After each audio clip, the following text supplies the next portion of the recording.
మనుబోలు గ్రామదేవత మనుబోలమ్మకు ఆషాఢ మాసం సందర్భంగా చలిపిండి పానకాలతో పాటు పొంగలు పొంగించారు। ఈ పూజా కార్యక్రమాలకు మనుబోలు ప్రజలే కాకుండా పరిసర గ్రామాల నుండి భక్తులు విరివిగా తరలివచ్చి అమ్మవారికి పొంగలు పొంగించి మొక్కులు తీర్చుకున్నారు। సమీపంలో కొలువైన నాగార్పమ్మ అమ్మవారికి అర్చకులు క్షీర పంచామృత అభిషేకాలను నిర్వహించి కుంకుమార్చన చేశారు। మహిళలు విరివిగా పాల్గొని అమ్మవార్లను దర్శించుకుని తీర్థప్రసాదాలు స్వీకరించారు।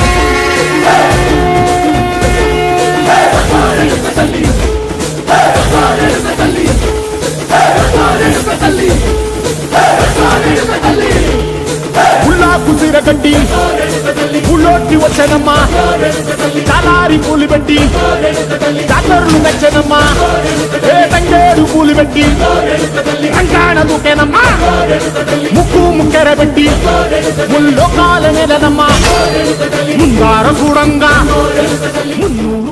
మనుబోలు గ్రామంలో వేంచేసినటువంటి మన మనుబోలు గ్రామ దేవత శ్రీ శ్రీ శ్రీ మనుబోలమ్మ దేవస్థానం వద్ద గత ఆషాఢ మాసాన్ని పురస్కరించుకొని కొన్ని సంవత్సరాలుగా ఈ చలిపిండి పానకాల కార్యక్రమం ఎంతో వైభవంగా నిర్వహిస్తూ వచ్చాం। అలానే ఈ సంవత్సరం కూడా ఈ విశ్వావసునామ సంవత్సరం కూడా వైభవంగా నిర్మించేటువంటి కార్యక్రమం భాగంగా గత 2 వారాల నుంచి గ్రామం మొత్తం చలిపిండి పానకాలన్నీ కూడా ఇక్కడ నివేదించడం జరిగింది। ఆ తదుపరి 3వ వారం ఈరోజు గ్రామ పొంగళ్ళు మరియు విశేష పూలంగి సేవ విశేష కార్యక్రమాలతో ఈ కార్యక్రమం అంతా కూడా వైభవంగా జరిగింది। ఉదయాన్నే అమ్మవారికి అంటే ఇక్కడ ఉన్నటువంటి మనుబోలమ్మ నాగార్పమ్మ దేవస్థానంలో ఉదయాన్నే అమ్మవార్లిద్దరికీ కూడా పంచామృతాభిషేకం నిర్వహించడం జరిగింది। అలానే నాగుల దగ్గర సర్పసూక్త పారాయణం తదుపరి పోతురా దగ్గర విశేషమైనటువంటి పూజా కార్యక్రమాలు నిర్వహించడం జరిగింది। ఈ కార్యక్రమానికి ఈ గ్రామం నుంచే కాకుండా చుట్టుపక్కల గ్రామం నుంచి కూడా ఎంతో మందికి ఇచ్చేసి అమ్మవారిని దర్శించి తీర్థప్రసాదాలు స్వీకరించి ఎంతో మంది అమ్మవారి అనుగ్రహాన్ని